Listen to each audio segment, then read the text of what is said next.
Well, hello there. Welcome. I'm so glad to have you here.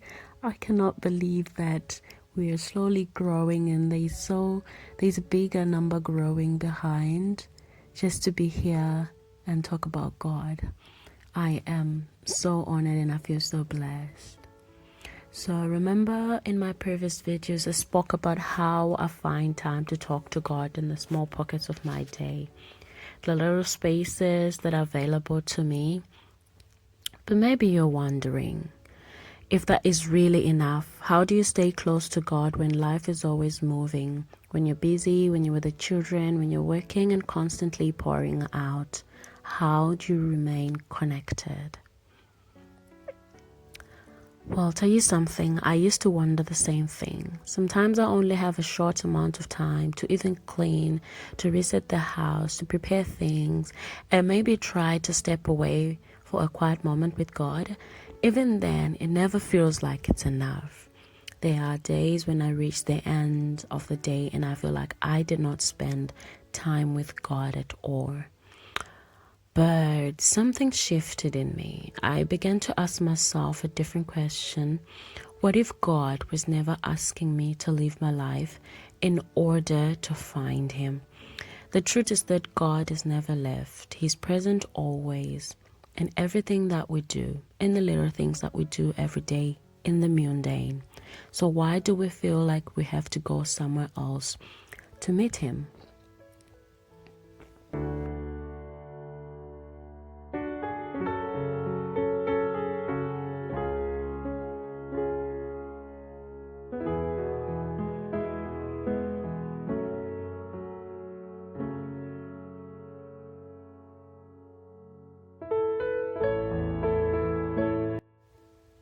I started to learn that He meets me right where I am, in picking up the kids from school, in the dishes, in the cooking, in the little conversations I have with my kids, trying to check up with how they were all throughout the day or what's on their mind. Just everything unfolding as it unfolds in my daily life. It is where God is with me. And He is showing up for me again and again, just like I show up for the people around me again and again, and for myself too. I also learned that homemaking is not a distraction from God. Motherhood is not a distraction from God.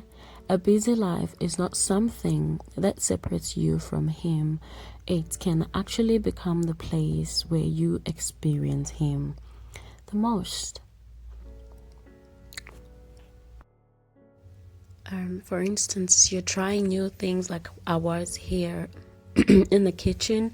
You can ask God for creativity to nourish your family better and all that good stuff. And God is always there. It might sound funny, but He is always there to guide us and tell us what to do. And He knows best because He created us. You see, He knows best and He's always there. So that is the point as a wife, as a mother, as a woman, to just try and do things like in the mundane, be with God.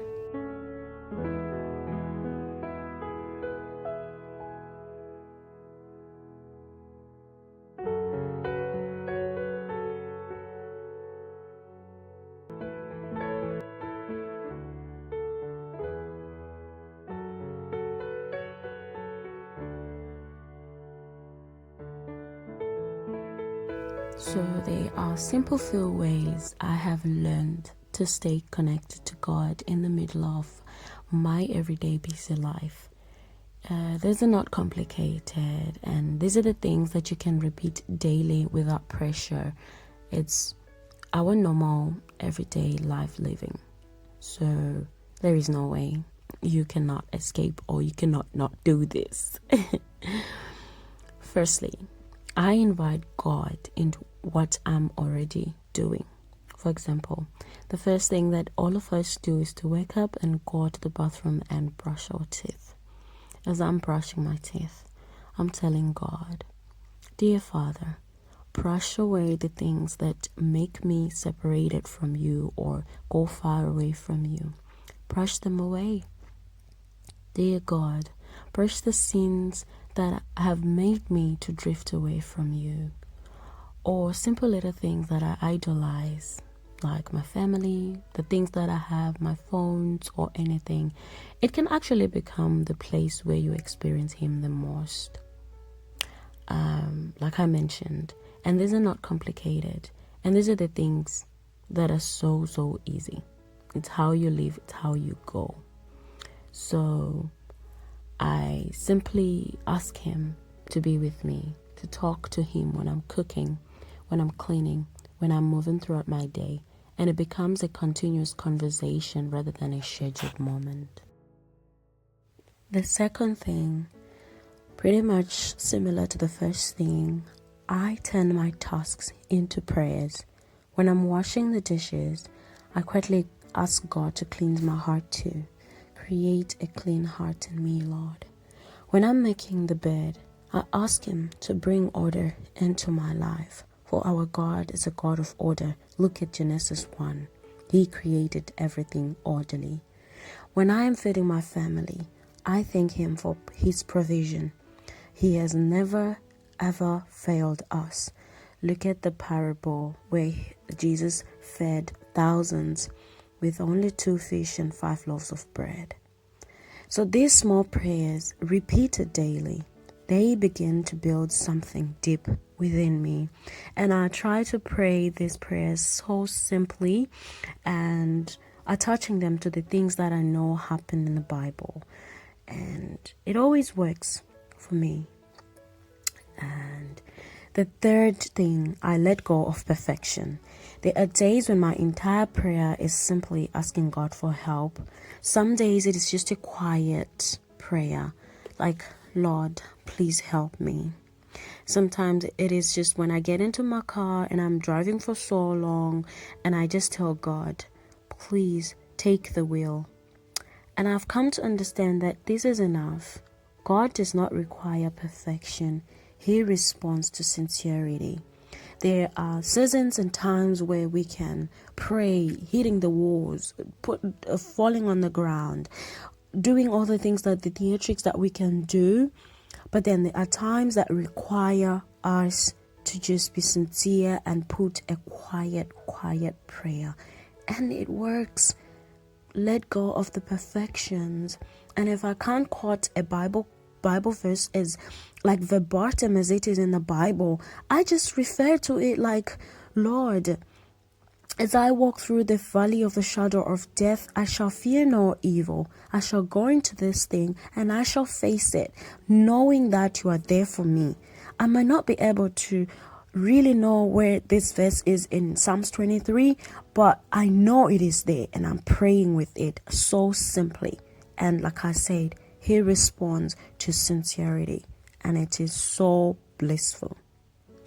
And the fourth thing, I create small anchors instead of like long routines. Like I mentioned in another video, I don't do routines. I just do like rhythms that go with me and they flow with me in my life.